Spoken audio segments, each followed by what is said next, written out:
Okay, y'all, so I got a really, really good question. I did my video. I got a fucking phone call. I'll put my phone on fucking airplane mode. Fuck my video up, so I'm gonna start over. It was a really, really good question, so I'm gonna let Bree give her opinion on it too. But I'm just gonna touch bases on you know, how I feel about it. Based on a really, really recent relationship that I was in. Okay. So the question was, what are some of the warning signs that you should follow? Red dots, red alerts, whatever, that you should follow in the beginning of a relationship. You know, yeah, it's raining. To be able to tell, you know, if that person is bullshit. So based on this really, really recent relationship that I was in, not saying any names, I met a guy. We started talking on Facebook, and we clicked like instantaneously. It was cool, but the nigga could only talk on the phone certain times of the day. But it was crazy because I only talked on the phone certain times of the day, and I wasn't doing shit, so I didn't really think nothing of it. What I did know was nobody knew my baby daddy was still living with me. Like, we had been broke up for over a year, and he was trying to get his shit together, trying to get on his feet, trying to get a place, this, and that. And so he was still staying with me. And so I'm thinking, okay, maybe it's a similar situation. Me and a dude are talking, and he telling me that right now, you know, he got a roommate. And so, you know, it's certain things that he do out of respect for his roommate. Okay. So, that was cool. We talked for probably about a month until we actually met each other. Okay, so when I meet you, you know, I come to your house, but I can't come in your house. But that's just, you know, my roommate don't like a lot of people. Okay, so when we get to the point where it's time to have sex, he like, man, I'm not fit to be laid up in no nigga house fucking on. Nah, man. So we get a room, you know. And all the while, I'm like, who the fuck is this roommate? You know, it's my nigga Mike, you know. The nigga got a name for the nigga and everything. He done made up a name for this nigga and everything, you know. But he was available enough for me to believe it wasn't another woman. But then very unavailable too. It's hard to explain. So the first warning sign to me is availability. If they can't fuck with you at all times, it's probably somebody else. You know, I skipped this other warning sign earlier, but I just thought about it. Social media is a motherfucker. But motherfuckers, when they be all like new and love and they proud of their new love and shit, they tag each other and post. You know, they post pictures. They do all that gay shit. You know, if it's somebody that's really into social media. So when you ask them why you can't be on their social media, and they got this whole fugazi ass, oh man, I'm a private person, but you know they post 30 times a fucking day. Yeah, they got a bitch. She got a nigga. You know what I'm saying? And it ain't you. So they can't do that. What was my other point a minute ago, Bree, before I got cut off? Rumors, like credibility. Oh yeah. Rumors. Because motherfuckers always want to say, oh, that's just a rumor. Shit, like I said a minute ago, sometimes you gotta follow them rumors. You know what I'm saying? And it might not be no truth to everything you hear about that person. But if you hearing certain shit from several sources, it might be something you want to look into. Like I said, if a motherfucker hear it one too many times, you a thief, they only leave that shit around you. And they don't wait to figure out if you steal. The fuck? I bet I don't leave my purse on the floor. They're gonna protect their assets first. They're gonna protect their assets first. So when I find out you a hoe, I might not want to give you no pussy. You know, and if the rumor has it that you like sucking off clicks, I probably don't want to kiss you in the mouth. I'm just saying, rumor has it, but it is what it is. You know, there's some validity to some of that shit sometimes if you heard a little bit too much. And I swear that used to be, man, nah, that's just, you know, that's just talk. If I don't see it, I don't believe it. Man, fuck all that. I bet I don't hit 34. I bet I do a thorough investigation before I get one of you nasty ass niggas my pussy. You know what I'm I'm saying? Nah, man, even with the, like, bro, man, that's another conversation for another question for a whole situation later on. So I'm finna let y'all get Bree, we gonna put Bree on the mic. Bree don't want to be seen because of her nappy. Look at my fucking hair. Get your motherfucking ass on there. You get him your You've got edge control. I don't got this shit together for work. It don't matter. My shit tied up. I got on shades and it's dark outside. Exactly. It's the vibe. Turn the camera around and get him your opinion on a couple of warning signs before my phone ring and fuck up my video. Come on, Bree. Just a couple things. Yeah, whatever. You'll be alright. Anyway, just kind of touched on some of the things that I touched on. Or was going to touch on availability. Like, you're not at work 24/7, so that's a red flag. What the fuck are you doing? Who the fuck you doing it with? Because you ain't at work, bitch. Okay, go ahead. I'm sorry. I think another thing is their character in general. Like, because I obviously I used to date different nationalities, and some of them are crazy, you know. So if a motherfucker is gonna jump quick to just anything, you should probably pay attention to that. You know? Or like when you talking about culturally, like not even being funny, but it's some cultures where it's okay to have more than one woman. It ain't frowned upon at all. And if you stepping into that territory and you don't know nothing about it, you might find yourself in a bit of a jammy. Or a bit of a fight. Yeah, a bit of a fight. So yeah, that actually was a good point because I ain't even thought of that. But I've actually come across some weird ass shit like that. And the nigga was like, "Oh, y'all don't do that?" Nah, nigga, I mix with nigga and nigga around here. You man, you see what I'm saying? But continue. Another thing, I guess, just from my experience would be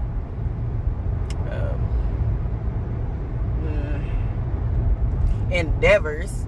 Like I've obviously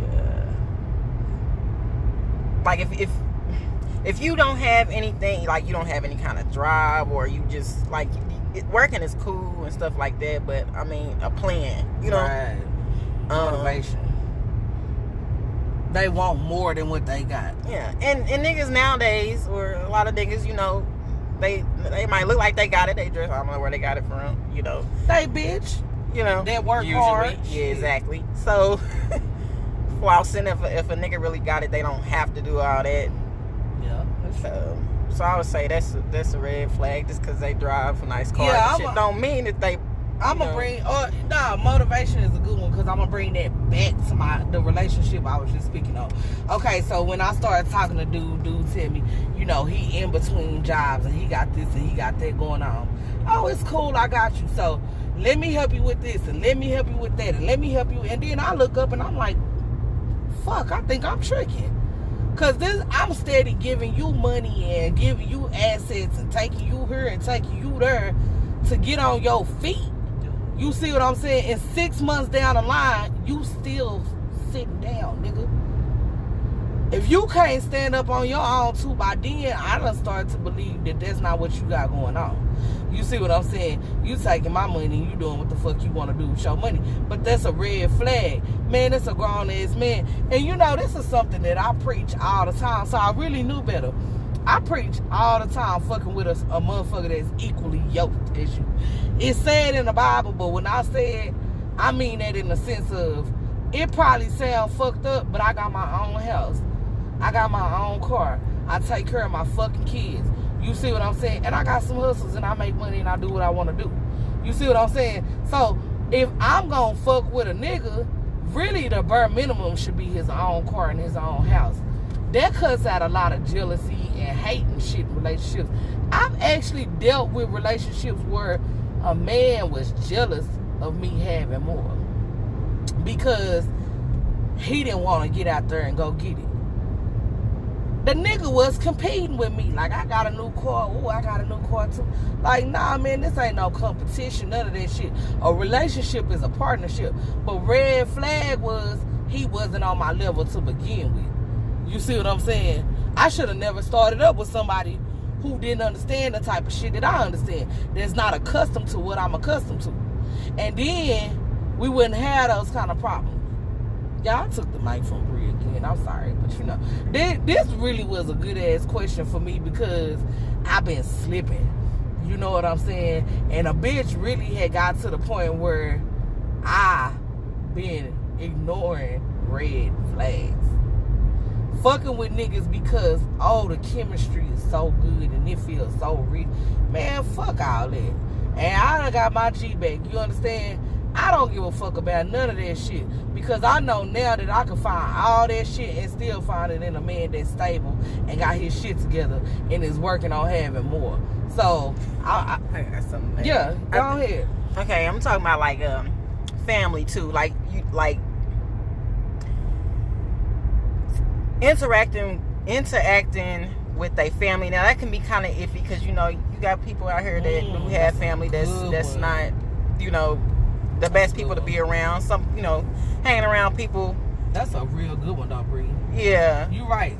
Like hanging around people that are not on your level. Sometimes you have to eliminate family. Sometimes, or deal with them in a different way. So, but if everybody fucked up, maybe it's you. You know, maybe it's not them. You know, yeah. Or and it's. See, what I was thinking when you said family is, that's a red flag to me. Y'all have to excuse Brie because she's shy. But what I was saying when I said that's a good one is, okay, you got this guy, you just met this guy, you asked him about his mom and his dad. You know, the whole family's still alive, everybody there, they in the same city. But you'll never see him interact with them. That's some weird ass shit, right? Mm-hmm. Not just, you know, I don't fuck with my daddy because he did this, or I don't fuck with that sister because she did that. But you don't fuck with none of your family. What the fuck did you do? You know what I'm saying? That's a good ass red flag. When your whole family, man, I learned that over the years. Even with my hunger, I had hunger and said, man, fuck them. I gotta kind of wonder what the fuck is wrong with you. It's kind of abnormal, you know, for you to have a whole family and none of them choose to deal with you on any fucking level. That's a big ass red flag. It's something dysfunctional going on. And you the common denominator. Yeah, I'm done, bro. I gotta wrap it up, man. I gotta drive. But you can finish up and then you can finish up. Or tell them niggas bye. Whatever. Well, I goddamn, that's where I was going next. trying to see. But it was more on it. And I guess for me, like and how they talk when they with you, like you with somebody that's always talking about somebody, maybe or you talking to somebody and it's always, you know, they seem to love drama. That maybe you don't want that nigga, maybe that nigga's really a bitch, you know. Sound like a pussy. You know, it's a lot of things. It's a really good topic. That's a really good topic. That's my longest video yet, and I'm still over here like, damn, we need a part 2. Because there's so much shit you can get into with red flags. Now, the thing about it is, are you going to pay attention to the red flags? Are you going to, because me sitting here with 20 minutes of red flags that I'm telling y'all that I know better, and I still fuck up. Slipper still fucking count. You see what I'm saying? Because you don't practice what you preaching. It's hard. So now that I done gave you a little bit of what you need to pay attention to. If they have children. Are you going to listen to it? How they treat their kids. I was in a relationship recently, I swear to God, and I'm not saying no names. He had kids, and I kept saying, well, you know, when I go buy Brooklyn this and go buy my baby that, like, do I need to get them anything? No. What the fuck? You know what I'm saying? Confuse the fuck out of me. Like, here I am. I'm already, you know, helping you financially.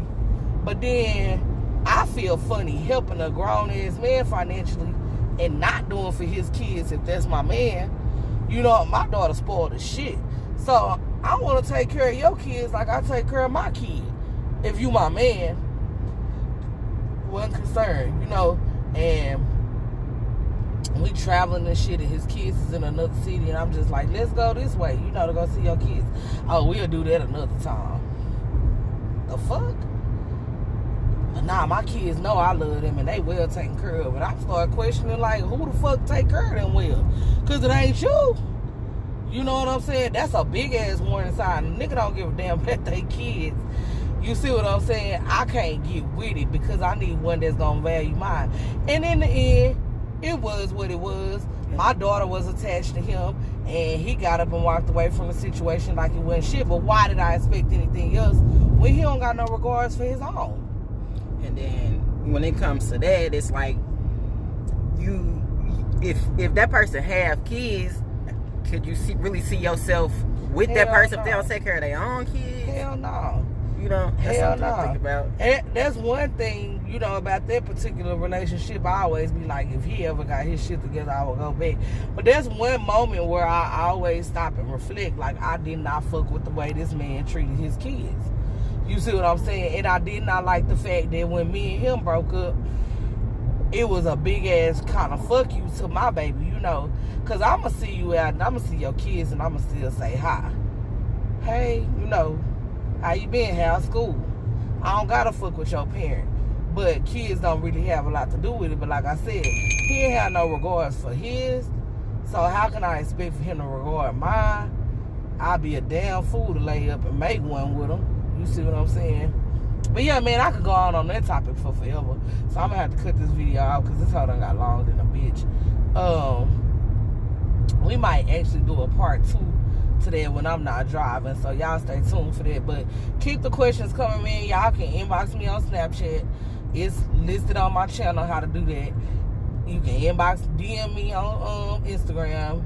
You can inbox me on Facebook. All that shit, man. Keep the questions coming. Y'all got some good ass fucking questions. Please share my fucking videos. I'm answering y'all questions. I'm doing what you asked me to do. So share my shit. It's good advice. You know what I'm saying? And even if it ain't good advice, it's my good opinion. You know, I put a lot of thought into answering y'all questions. Sometimes I go a couple of days without answering your questions because I want to do my best at doing so. I actually had a friend of mine say, like, man, you my question guru now. Okay, if I know y'all watching my shit like that, then I'm going to take my time with it. But I also ask that y'all respect the fact that I do answer each and every one of y'all questions. Share my shit. Tell people to subscribe to my channel. And I keep the questions coming. I'm good. Hold on.